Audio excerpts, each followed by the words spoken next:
A battlefront. A battlefront like no other in the long history of mankind's wars. This is an air front.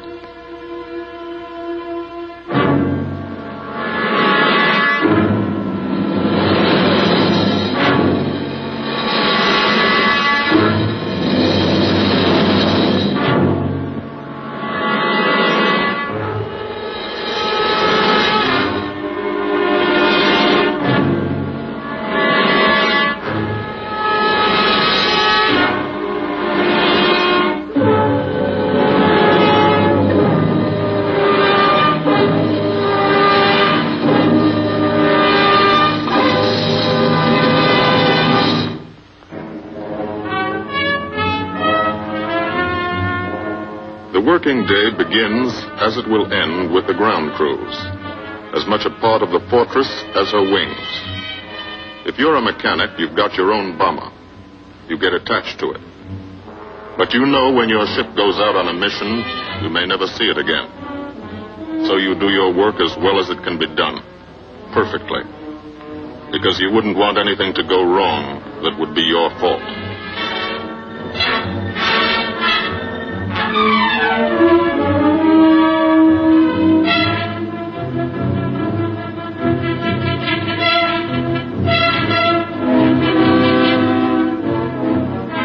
Today, the bombs will be taken from these bomb dumps somewhere in England and delivered to specific points in Wilhelmshafen, Germany.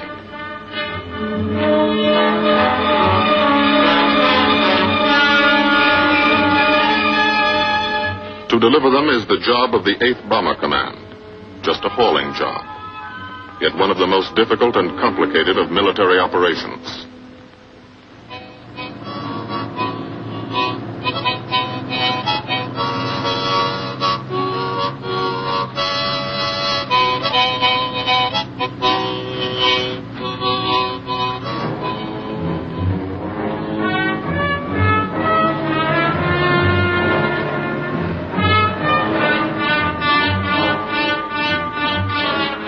General-purpose demolition bombs. Impact velocity as high as 750 miles an hour. Pierce 5 inches of armor plate. Destroy a factory. Briefing at 0800. Pilots, bombardiers, and navigators take their places. The group commander, Colonel Stanley Ray, steps up to the target map, and for the first time you learn where you're going. Sometimes your face turns white when you find out. Sometimes the feeling you won't come back tightens your insides. Not so long ago, you were sitting like this in a college or high school classroom, not listening too hard, perhaps even a little sleepy. But you listen here. And as you listen, you don't have time to think of yourself. Fear fades. You concentrate on the mission. Type of formation, assembly point, 0 hour. Route to target, weather, enemy fighters, enemy flak, route back home. If forced down in enemy territory, destroy equipment. If taken prisoner, give no information. Name, rank, and serial number. That's all.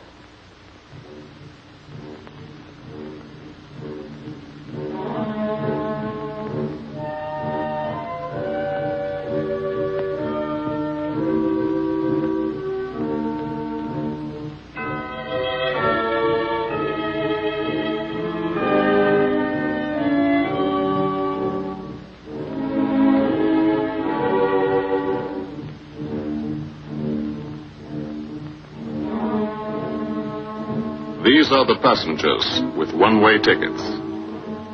And this is the crew of the Memphis Belle, 324th Squadron, 91st Heavy Bombardment Group.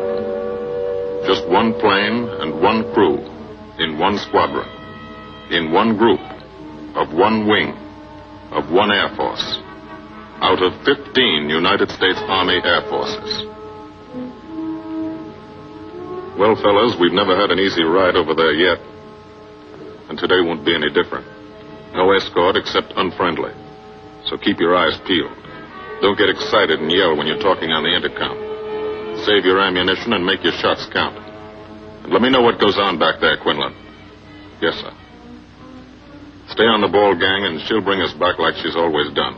Okay? Let's go.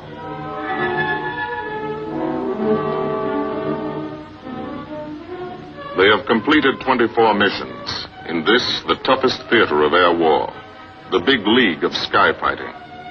Their experience is priceless. And so, if the Memphis Belle comes back this afternoon, they will be sent to bring the vital lessons they have learned to thousands of air crew men in training at home. Home is America.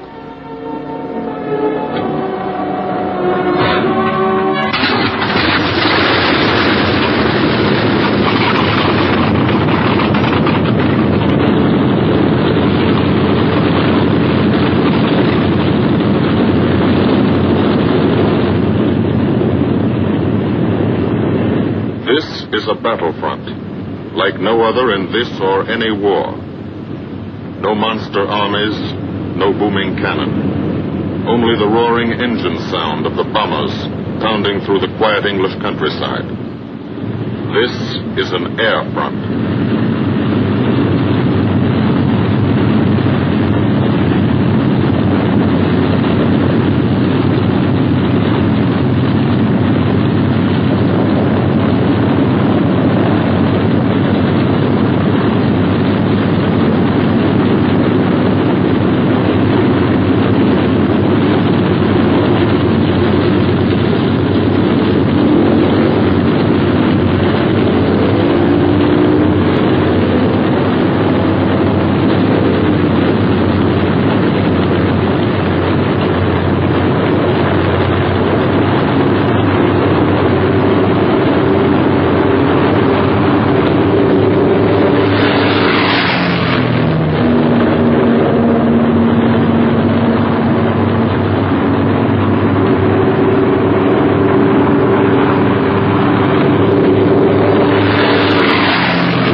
Of the Memphis Belle leave the soil of England for the 25th time.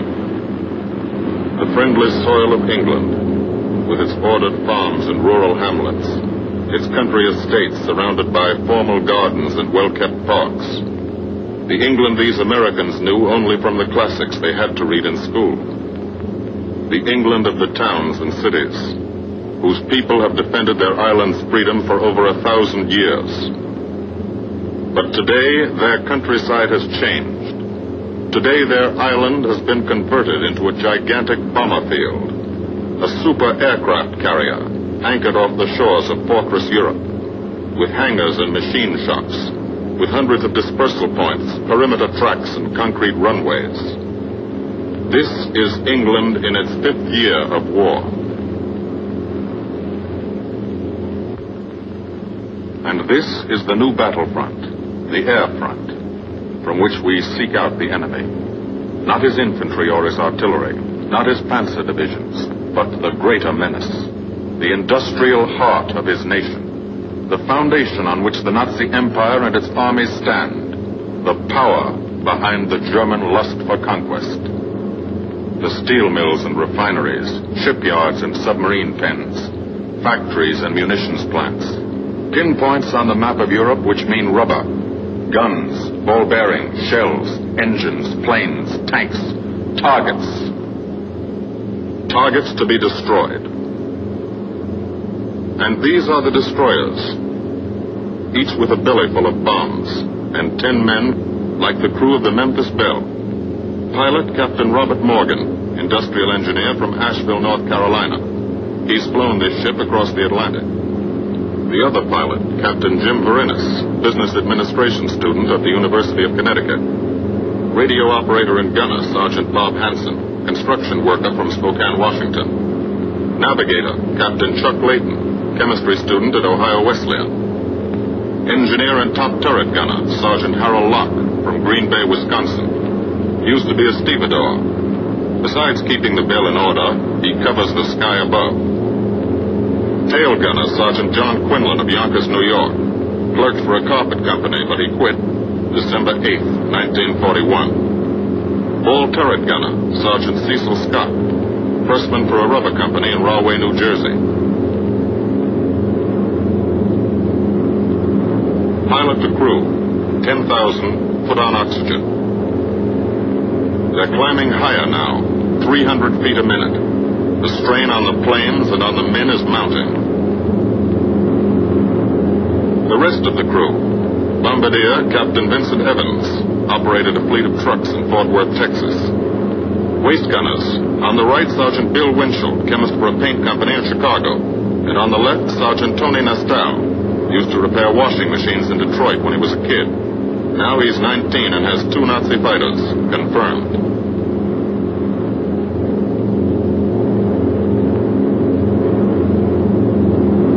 It takes all of a pilot's strength to keep a 30-ton fortress in tight formation. But the formation is the bomber's best defense against enemy fighters. The planes are deployed to uncover every gun, stepped up and down, echelon to the right and left, arranged to overcome the danger of gunners firing into friendly ships, arranged so concentrated cones of fire from the caliber 50 machine guns cover the sky for 1,000 yards in every direction.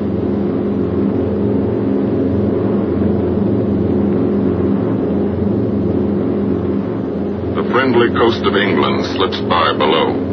It doesn't look like much now, but in a few hours when you come back, if you come back, this will be the most beautiful view in the world. Higher and higher, climbing to reach your best operational altitude, 25,000 feet, 5 miles straight up. So high you can't be seen from the ground with the naked eye. So high that after 1 minute without oxygen you lose consciousness. After 20 minutes, you're dead.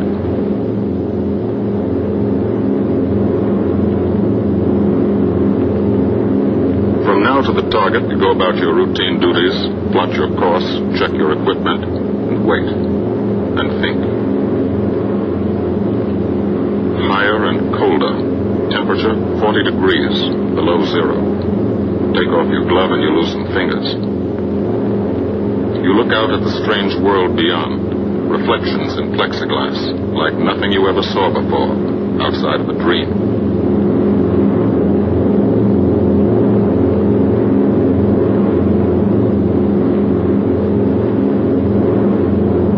Higher and higher into the lifeless stratosphere, until the exhaust of the engines mixing with the cold, thin air condenses and streams the heavens with vapor trails.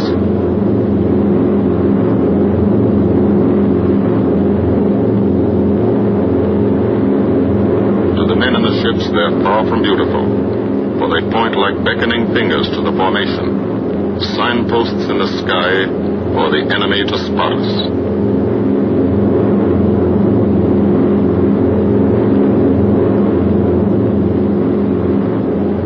For these bombers to accomplish their mission, a plan is needed. Carefully worked out, timed to the minute. The job is to bomb Wilhelmshafen effectively and economically. The enemy is strong, skillful, determined to stop us. Here are his defenses. Airdromes, well dispersed. Each plane indicates a stoppo or squadron of fighters. Heavy anti-aircraft, highly trained and accurate, all along the coast and defending his vital installations. Radar to warn him of our coming. Here is our plan to divide his defenses and weaken his opposition. At 13:30 hours, shortly after takeoff, 6 groups of planes will be heading toward the enemy coast from 6 directions. The Blue Force, 100 B-24 Liberator 4-engine bombers. The White Force, 300 B-17 Flying Fortresses. The Green Force, 300 B-17s with an escort of 6 squadrons of P-47 Thunderbolts. A force of B-26 Marauders, twin-engine medium bombers with 6 squadrons of RAF Spitfires escorting. Almost 1,000 planes and over 8,000 men in the air. The enemy alerts all his airdromes. But which is our main force? What are our targets? Where should the Nazi controllers send their fighters? It's our job to make them guess and guess wrong. A half hour later, at 1400 hours, the Blue Force will be heading east across the North Sea with the White Force following. These enemy fighters are tied down, waiting to meet them, and will not be able to attack the Green Force. These fighters must come up to attack the Green Force, and thus will be no threat to the Blue and White Forces. The B-26s and Spitfires will bomb and strafe a key rail junction, diverting these 6 Stockholm and preventing the enemy from concentrating too many fighters on the Green Force, which is scheduled to bomb an aircraft factory at Hanover. At 14:30 hours, the Blue Force will threaten this entire coastal area of northwestern Germany. Which target will it be? Flensburg? The Kiel Canal? Or will it turn suddenly and bomb Hamburg, Vegesack, or Emden? Actually, it carries no bombs at all. It's a decoy and keeps the fighters from the northern area busy while the White Force, the main effort, heads for the submarine pens of Wilhelmshaven. At 1500 hours, while the White Force is over its target, only a fraction of the available German fighter strength of the area can intercept it. Because of the Blue Force diversion and the simultaneous bombing of Hanover by the Green Force. This is the plan of battle for today, drawn up by the Combined Operations Planning Committee and approved by the Commanding General. The White Force, lead group, low squadron. We've crossed the invisible line of enemy radar. The Hun is expecting us.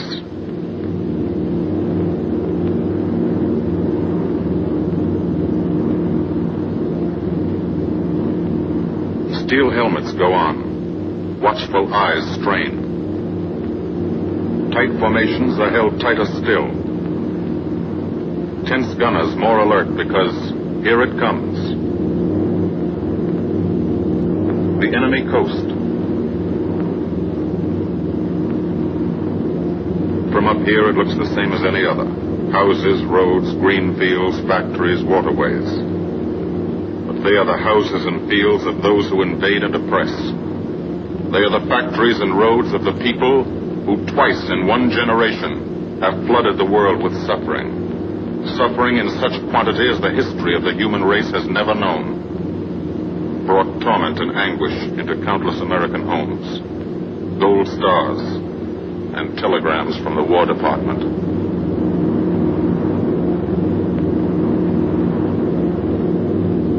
The first plaque, just harmless-looking, silent puffs of smoke. Only each puff is a shell exploding, throwing shrapnel around the sky. Exactly the range, accurate flak by radio prediction. 5 miles down, Nazi anti-aircraft batteries have calculated the altitude, speed, and course. Where will the next one hit? You try not to be there.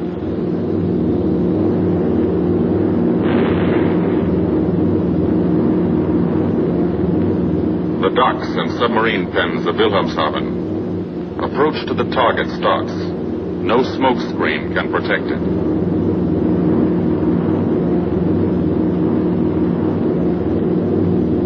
Now the enemy knows the path of your approach and walls that path with a flak barrage.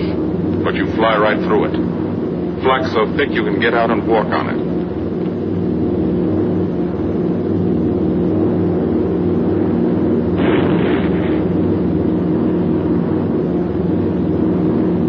Morgan changes course every 15 seconds. Evasive action to confuse the flak batteries.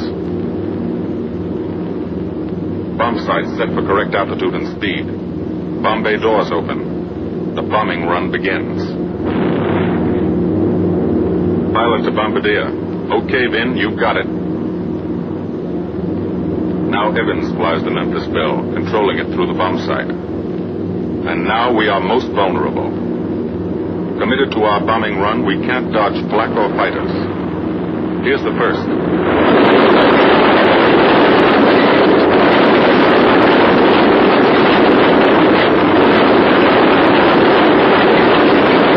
Top turret fires at him. Evans must ignore the battle. Crosshairs lined up on target. Adjustments for wind drift made. 2 more fighters diving from 9 o'clock. Flak now has the range too. They've hit this port, but he keeps on his bombing run.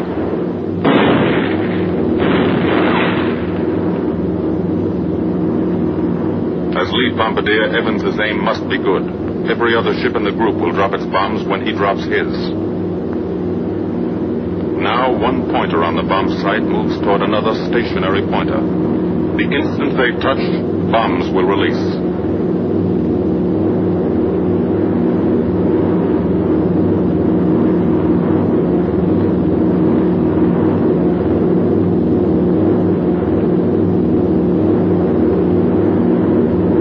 They touch.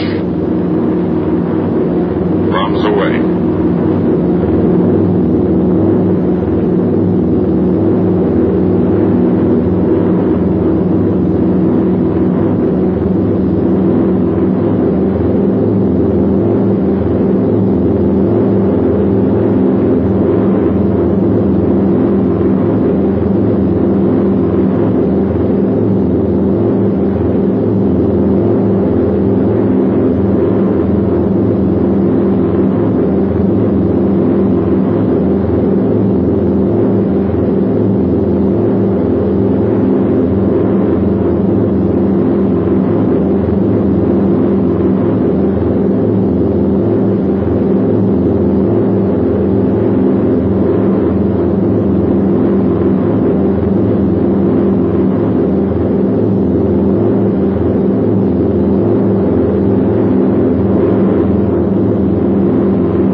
Half of the mission is over.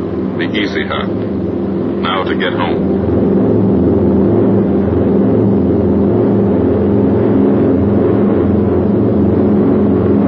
The flak stops. That means fighters out there somewhere. A staffel lurking behind that cloud, or hiding up in the sun where the glare blinds you. you can't see them, waiting to dive down on you. Fighters at 6 o'clock. This is what a gunner sees. A speck in the sky. That's a fighter. And then a blink. That means he's firing at you. 2,300 rounds a minute.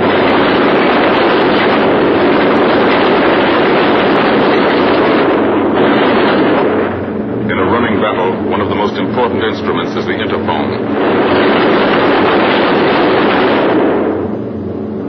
There's 4 of them. 1 o'clock high. They're coming around. Watch.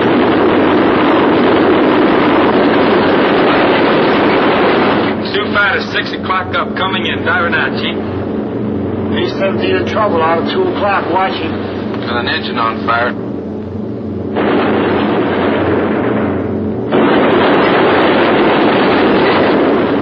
There's 2 more diving through the 94th. 3 planes, 9 o'clock, coming around. Keep your eye on them, boy.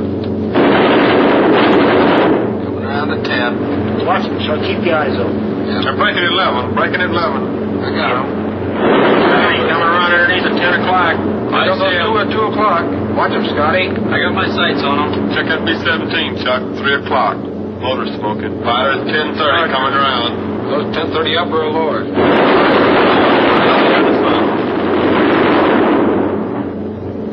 B-17 out of control at 3 o'clock.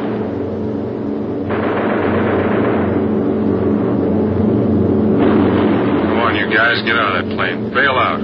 There's one. He come out of the bomb bay. Yeah, I see him. There's a tail gunner coming out. Watch out for fighters. Keep your eye on them, Bill. See any parachutes, Quinlan? Parachutes so black at 9 o'clock. 8 men still in that B-17. Come on, the rest of you guys. Get out of there. Come on, Bill. So far, there's 3 more shoots. Flag, 11 o'clock. Fighters, 6 o'clock. ME-109 at 3 o'clock. Keep after him, Mitchell. I see him. I'm on him. Come on, you son of a bitch.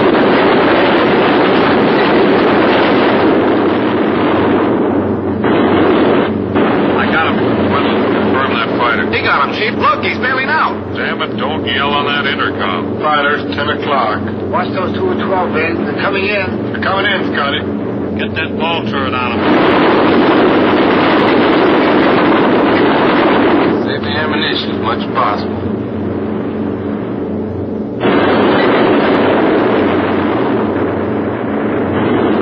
Watch that fighter coming in at 3 o'clock. He's coming in a half roll. Pull her up, Chief. Pull her up. Hurry.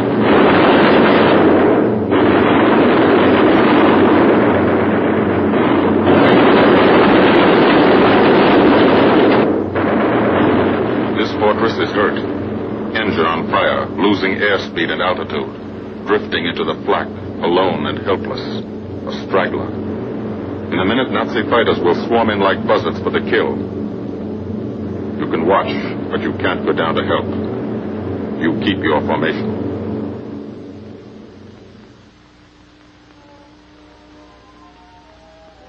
Here, too, the mission is being flown.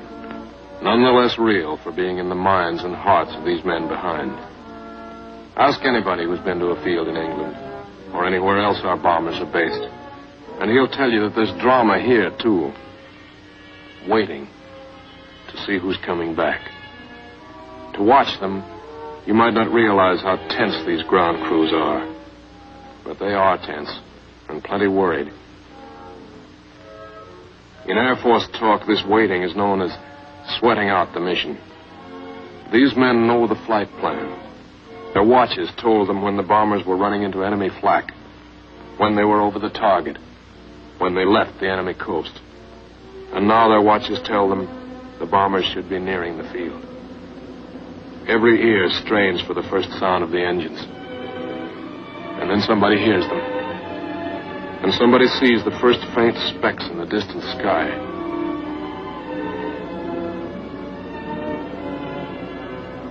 Every face turns to see and count. The watchers try to read the numbers on the ships. These planes have priority to land first. The colored flares mean wounded aboard. In the hospital window, these watching men know what that means. They know what it feels like to lie on a bouncing fortress floor for hundreds of miles through the frozen stratosphere, great pain, with the other men in your crew fighting to keep you alive until they hit the field. The field. Home. It'll be okay then. Because there'll be medical care. The best. As soon as the wheels of your plane stop rolling.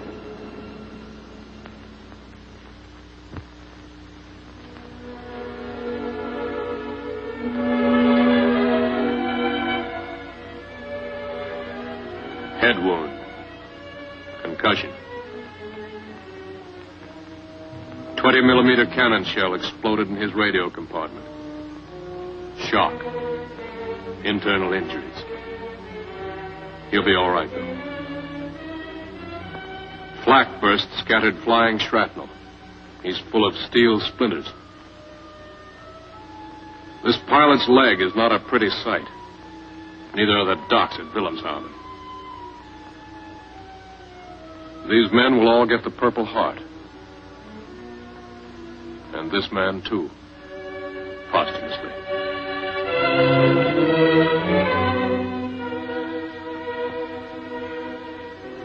A transfusion right in the plane. This gunner's too weak to be moved. The new life-giving blood flowing into his veins might be the blood of a high school girl in Des Moines, a miner in Alabama, a movie star in Hollywood, or it might be your blood, whosever it is. Thanks. 36 planes left this field this morning. Now 6 more arrived. That makes 20 home. And this one's 21. More wounded aboard.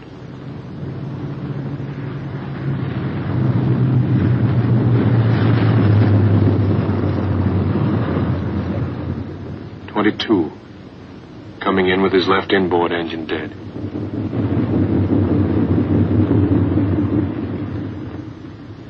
.23.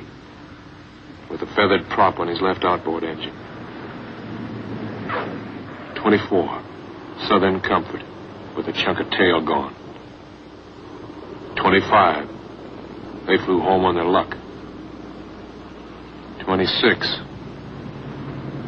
Not a scratch.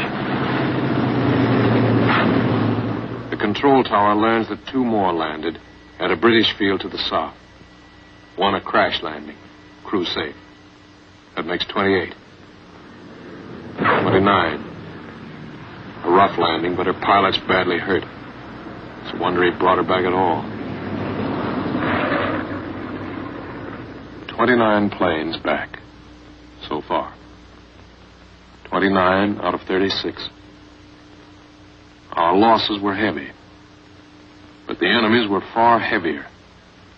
We destroyed a German aircraft factory, a rail junction, submarine pens, docks, and harbor installations.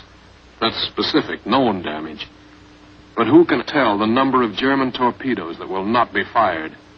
The number of our convoys that will get through now? The soldiers' and seamen's lives that will be saved? Or the battles that will be won instead of lost because of what these bombers and airmen did today?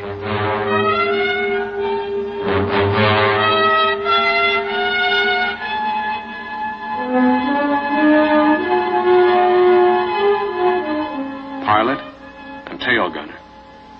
They can laugh now. Fire on the inboard engine did this. Flames streaked back and burned the stabilizer, too. Another crew luck brought back.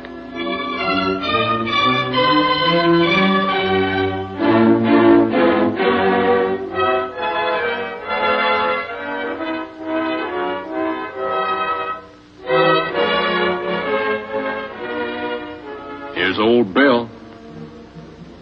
A pretty good airplane when it took off. Lost its nose. Lost its navigator. Bombardier wounded. Top turret gunner and pilot hit. Hydraulic system shot out. No brakes, no flaps. But old Bill came back.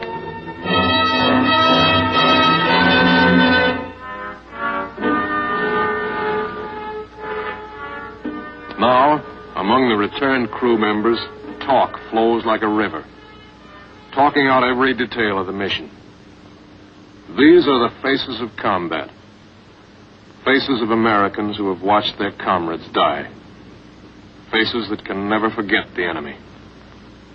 And they're in no mood to have their picture taken.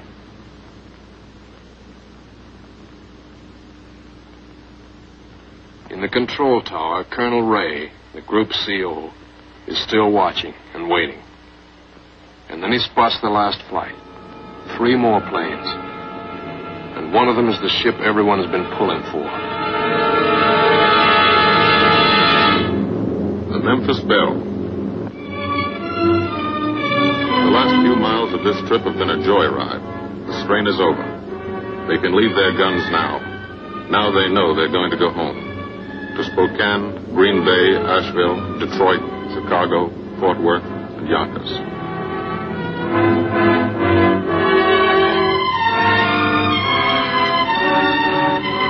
The Belle comes in for her landing. But first Morgan buzzes the field, cuts the grass with the giant fortress. It's against the rules, but this is a special occasion.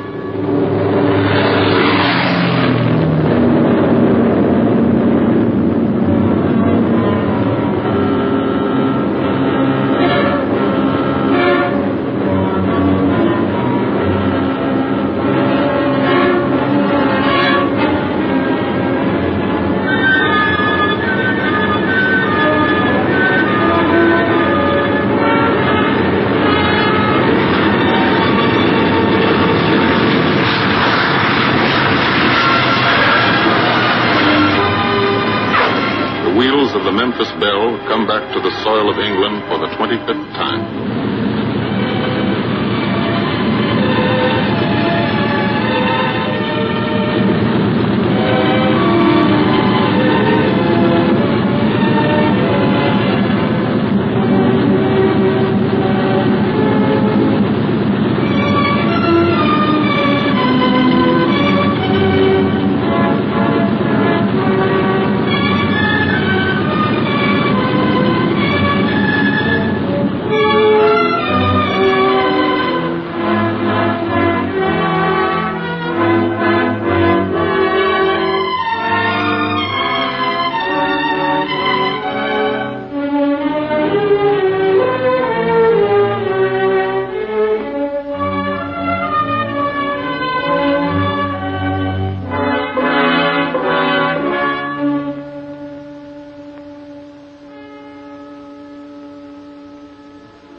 This is a day they will never forget.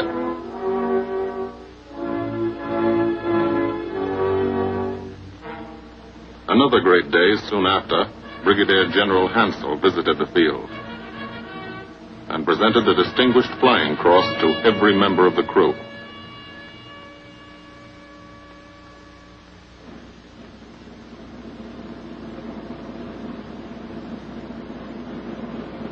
And then there was another day.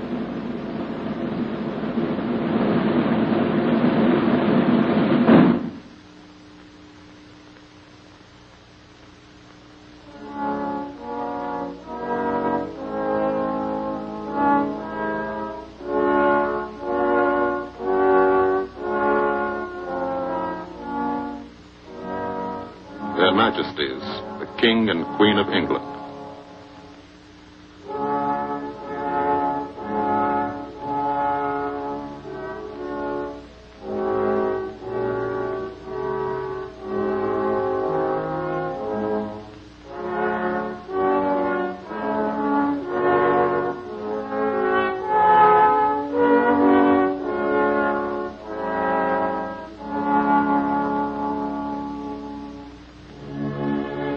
Johnny Quinlan never thought anything like this would happen to him when he left Yonkers.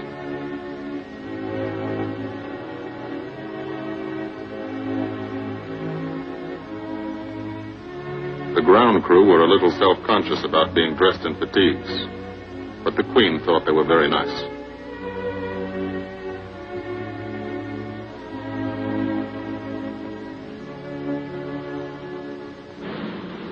Finally, 2 more visitors came. General Acre, commanding the 8th Air Force, and General Devers, U.S. commander of the European Theater. The Belle crew received them in flying clothes. As General Acre read the order for what he called their 26th and most important mission, return to America to train new crews and to tell the people what we're doing here, to thank them for their help and support, and tell them to keep it up so we can keep it up, so we can bomb the enemy again and again and again until he has had enough. And then we can all come home.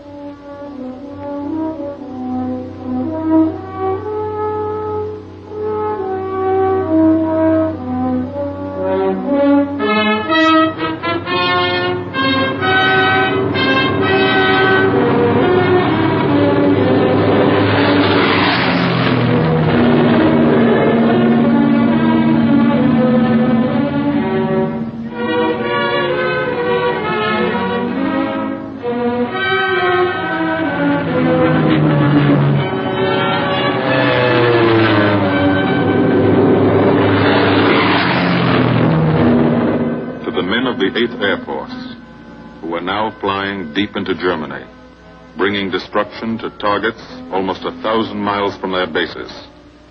Destruction like this. And who have never once been turned back by the enemy. To those men, this film is gratefully dedicated.